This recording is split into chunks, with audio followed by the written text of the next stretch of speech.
जय श्री बालाजी।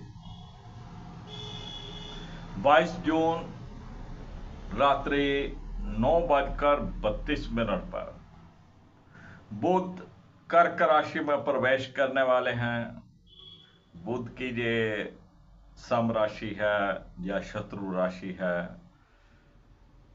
क्योंकि चंद्र शत्रु नहीं करते और बुध शत्रुता करते हैं। तो चंद्र की राशि में रहने वाले हैं बुध, और बुध के ऊपर किसी भी ग्रह की कोई दृष्टि नहीं रहने वाली है।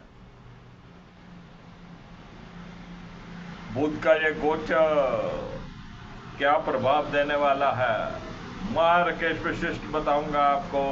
बने रहेगा मेरे साथ वीडियो के अंत तक।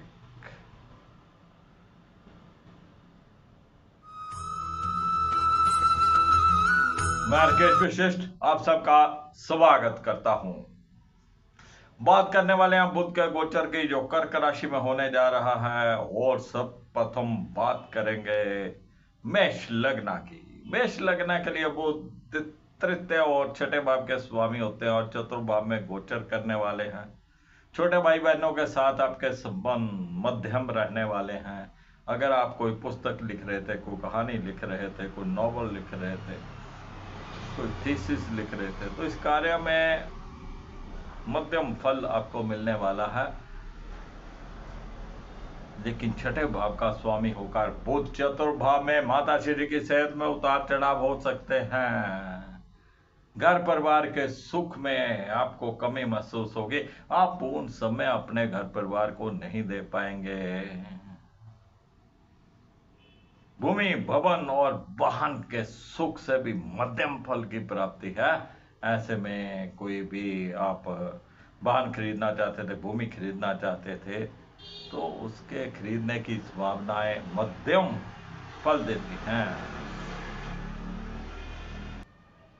तो मेष लगन वालों को करना क्या है? अगर मन विचलित हो, क्योंकि मन का यहाँ पे टिकाव होना थोड़ा मुश्किल लगता है, क्योंकि चतुर्भाव हमारे मन से संबंधित है और बुध बिन पैंदे का लौटा। मन आपका डोलता रहे, तो मन को संभालना है तो चांदी की चेन पहनना बहुत जरूरी है। चलिए बात करते हैं वृषभ लग्न की। वृषभ लग्न के लिए बुध द्वितीय भाव और पंचम भाव के स्वामी होते हैं और तृतीय भाव में गोचर करने वाले हैं।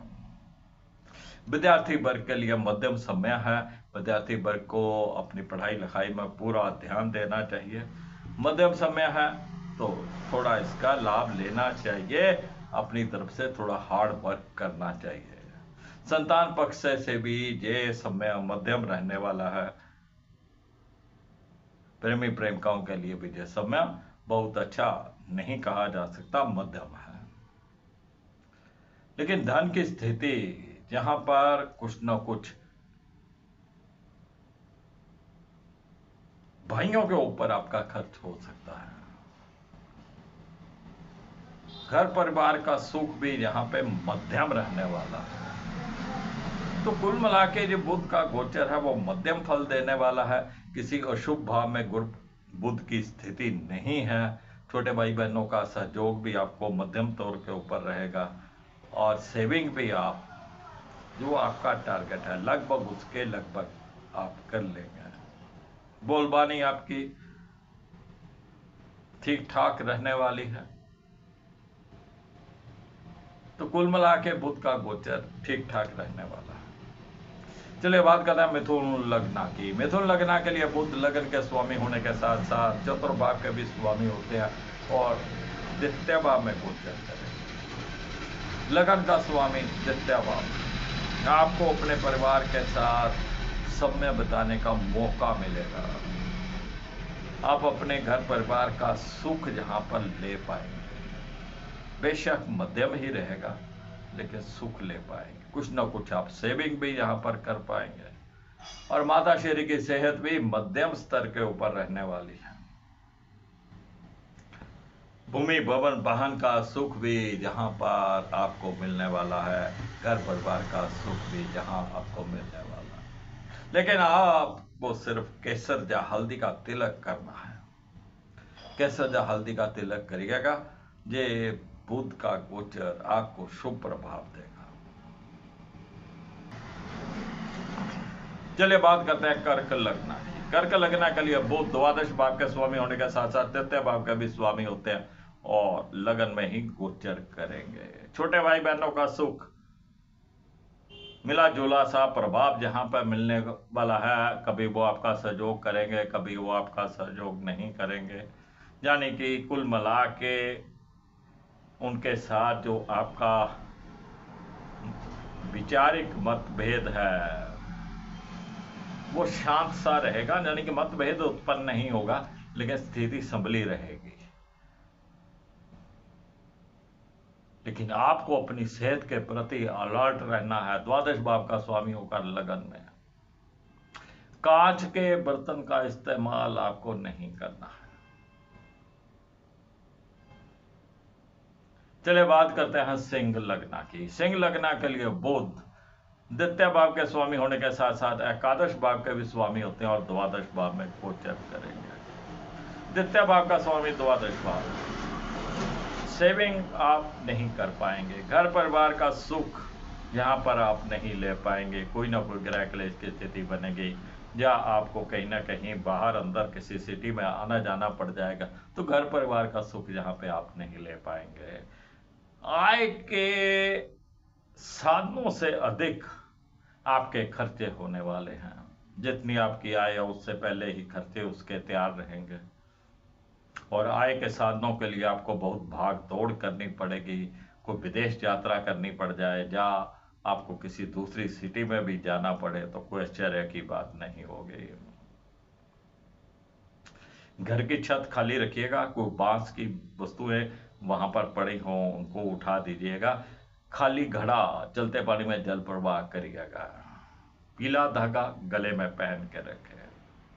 चले कन्या लगन की बात करें तो कन्या लगन के लिए बुध लगन के स्वामी होने के साथ साथ दसम भाव के भी स्वामी होते हैं और एकादश भाव में गोचर करेंगे। जायज इच्छाएं आपकी पूर्ण होने की संभावना है।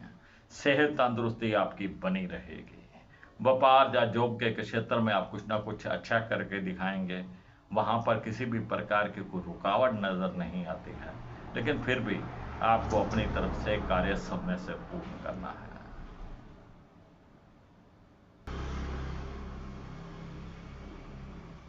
चलिए बात करते हैं तुला लग्न की। तुला लग्न के लिए बुध द्वादश भाव के स्वामी होने के साथ साथ नवम भाव के भी स्वामी होते हैं और एकादश भाव में गोचर करेंगे।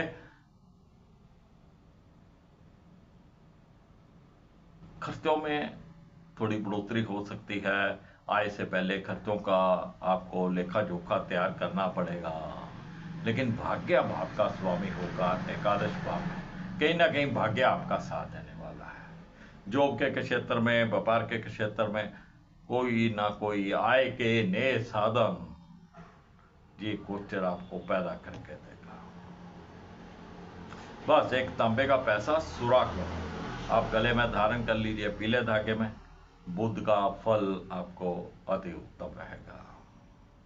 चलिए वृश्चिक लग्न की बात करें तो वृश्चिक लग्न के लिए बुध एकादश भाव के स्वामी होने के साथ साथ अष्टम भाव के भी स्वामी होते हैं और भाग्य भाव में गोचर करेंगे। एकादश भाव का स्वामी भाग्य भाव में, आय के साधनों के लिए रास्ते कहीं ना कहीं खुल जाएंगे। आपको अजायज इच्छाएं भी आपकी पूर्ण होगी। बड़े भाई बहनों के साथ संबंध मध्यम रहने वाले हैं और भाग्य यहां पर किसी न किसी रूप में आपका साथ देने वाला है। धर्म के साथ जुड़ के रहिएगा, उतना ही अच्छा भाग्य रहेगा। लेकिन अष्टम भाव के स्वामी होगा तो नवम भाव में है, तो विदेश यात्रा की भी संभावनाएं बनती हैं। आपको कोई लंबी यात्रा भी करनी पड़ सकती है या विदेश यात्रा भी करनी पड़ सकती है। मशरूम किसी मिट्टी के बर्तन में डालकर किसी धर्म स्थान में दीजिएगा। हल्दी या केसर का तिलक करते रहिए। चलिए बात करते हैं धनु लग्न की। धनु लग्न के लिए बुध दसम भाव के स्वामी होने के साथ साथ सप्तम भाव के भी स्वामी होते हैं और अष्टम भाव में गोचर करेंगे। पति पत्नी संबंध जहां पर मध्यम रहने वाले हैं। आपसी तालमेल किसी न किसी रूप में बना रहेगा, लेकिन दसम भाव का स्वामी होकर अष्टम भाव में आपको जॉब में, व्यापार में कहीं ना कहीं मुश्किलों का सामना करना पड़ेगा। तो थोड़ा पंक्चुअल रहिए, थोड़ा अलर्ट रहिए, अपने काम की तरफ ध्यान दीजिए। लेकिन जो मल्टीनेशनल कंपनी में कार्य करते हैं या कोई इंपोर्ट एक्सपोर्ट का कार्य करते हैं, इंपोर्टेड वस्तुओं को बेचने का कार्य करते हैं, उनके लिए समय अति उत्तम हो सकता है। तो उनके लिए ये समय बेहतर साबित होगा। चलिए बात करते हैं मकर लग्न की। मकर लग्न के लिए बुध नवम भाव के स्वामी होने के साथ साथ छठे भाव के भी स्वामी होते हैं और सप्तम भाव में गोचर करेंगे। छठे भाव का स्वामी सप्तम भाव में, तो आपको किसी भी प्रकार की बहसबाजी में अपने लाइफ पार्टनर के साथ नहीं पड़ना है। बस उनका इज्जत मान करिएगा, बहसबाजी से बचिएगा, किसी भी प्रकार के डिस्प्यूट से आपको बचना है। भाग्य भाव का स्वामी होकर सप्तम भाव में डेली रूटीन आपकी अच्छी रहने वाली है। धर्म कर्म के साथ आप जुड़कर रहेंगे। भाग्य यहाँ पर मध्यम फल देने वाला है। लेकिन अगर आपको कोई भी कार्य रुक रहा है, किसी भी प्रकार की कोई परेशानी है, तो आपको अपने लाइफ पार्टनर के साथ डिस्कस करनी चाहिए और वो मसला हल होने की संभावना है।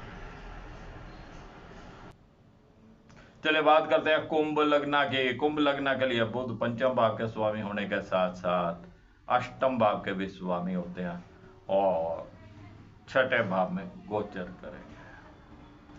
पंचम भाव का स्वामी छठे भाव में, विद्यार्थी वर्ग के लिए बहुत अच्छा समय नहीं है। उनको अपनी जी जान से मेहनत करने की जरूरत है। लापरवाही का समय नहीं है।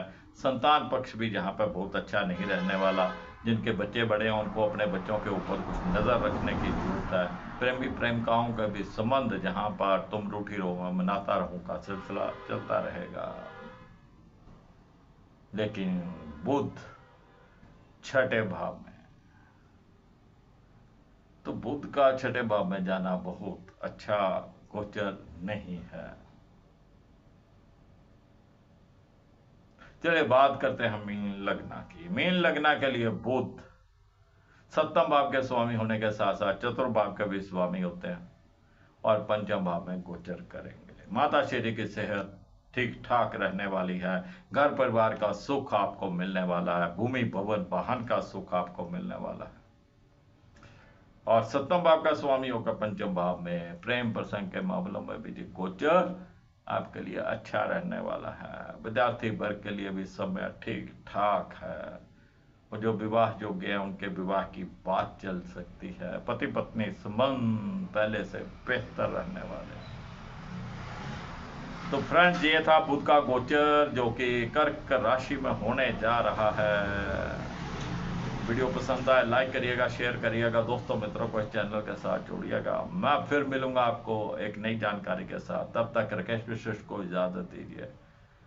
जय श्री बालाजी।